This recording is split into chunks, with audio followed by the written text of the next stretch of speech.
Hey there folks, welcome to Leon's Edge. Today I'm going to bring you my review of the Old Dominion Knifeworks Chupacabra 3.5. This knife is on loan to me from my good friend Satu Dave. Shout out to you, brother. Alright, let's jump in with some basic specs. Obviously we got 3.5 inches of usable Nitro V blade steel on a high flat ground stone washed blade. Drop point. We got a scale length of 4.75 inches, a tip to tail length of 8 1/4, and an overall weight on my digital scale of 7.1 ounces. Yes, folks, this is a big, manly knife. Full titanium textured scales, hardware, and clip. This is a frame lock design riding on dual ball bearings, and it is a thumb stud deployment for the knife. Let's jump into what I like. First, let's just say the obvious. This is a big, rugged, manly knife. This is built like a small tank. It is a very, very solidly built knife. Fit and finish on the knife, all very good. The blade spine is big, right? For a sub-bruiser type category knife. In fact, it is 195 thousandths across here. So the scale width on the knife is pretty good size too. It's just over 6/10 of an inch, and it feels great in your hand though, it really does.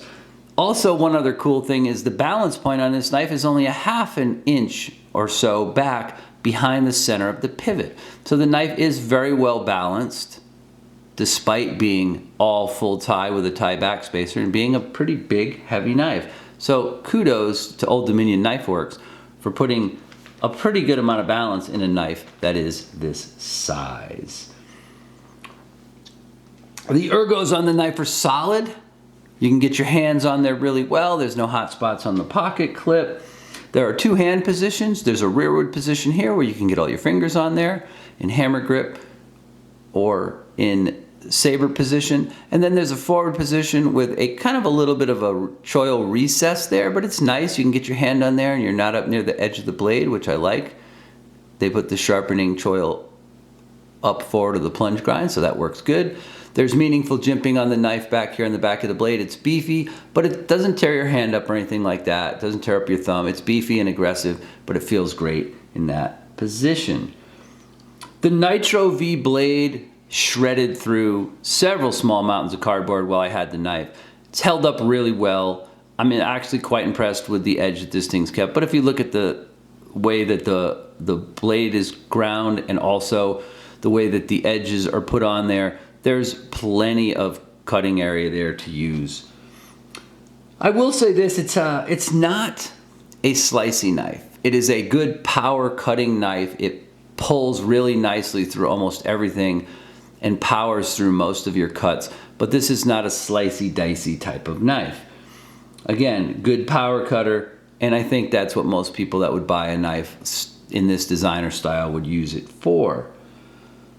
Also, I should note that this knife didn't originally look like this when it was purchased. So this knife had a fancy mokutai type finish across the scales and the clip.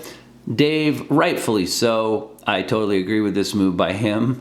It wouldn't matter if I didn't, it's his knife, but he went ahead and disassembled the knife and he bead blasted the scales and the clip. You can see just a little hint, there you go, of that mokutai left here that he kind of left, and there's a couple of little lines on the back spacer here where you can see it. But the scales came out beautiful, and you can see they kind of have almost like this light tree bark type feel to them, almost like an old wooden table finish, like old wood grain, but it's perfect. They feel good, they're grippy in your hands, they don't feel slick, and this finish right here is going to wear for a long, long time, unlike a shiny, fancy, Save Queen or pocket art piece. This knife is, I believe, is really made for hard use and to actually put to use doing some good cuttings.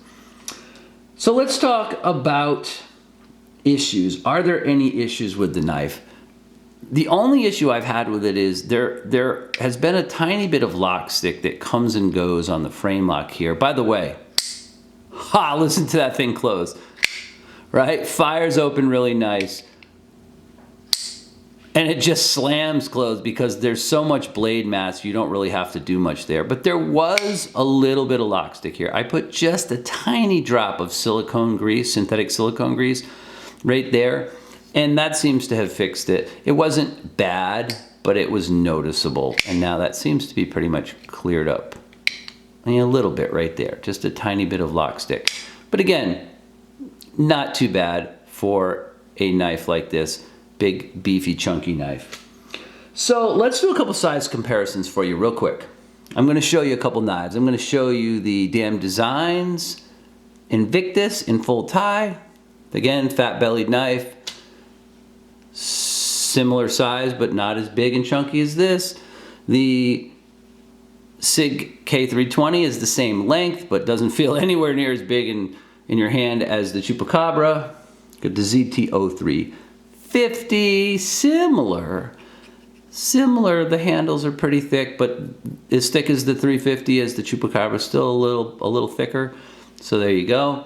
And then one of my old tried and true favorites that I've had for years, the Kershaw Knockout, aluminum scales, 14C 28N blade, but you can see all of these knives have this same kind of deep bellied look, and I just love this type of knife. This is my style of knife. Again, same thing here with the SIG, same style, right? They all have that kind of deep belly and a nice, big, generous set of scales on them.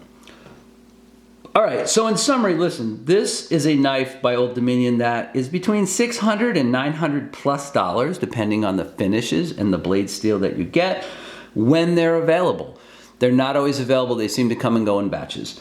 Secondly, it's a great knife, and I really do feel like it's a knife that I would love to add into my collection someday. If I could ever afford one of these suckers, I would put this knife in my collection in a heartbeat. They do also make a 4-inch version that has a 1/2 inch longer blade and has a little bit bigger handle length and overall size to it, just scaled up ever so slightly. It's even bigger and chunkier than this 3.5-inch version. Can't say anything bad about the knife. Carries well despite its weight and size. Cuts really, really good. Will power through just about any cut you need. Has good ergonomics, has good balance. This, guys, is a fantastic US-made knife. So there you go. That's all I got for you guys today. I hope you've enjoyed the review. If you have, please think about hitting the like button down there, leaving me a comment, and subscribing to my channel for future content notifications. Thank you guys very much for watching. I hope you have a great day and stay sharp.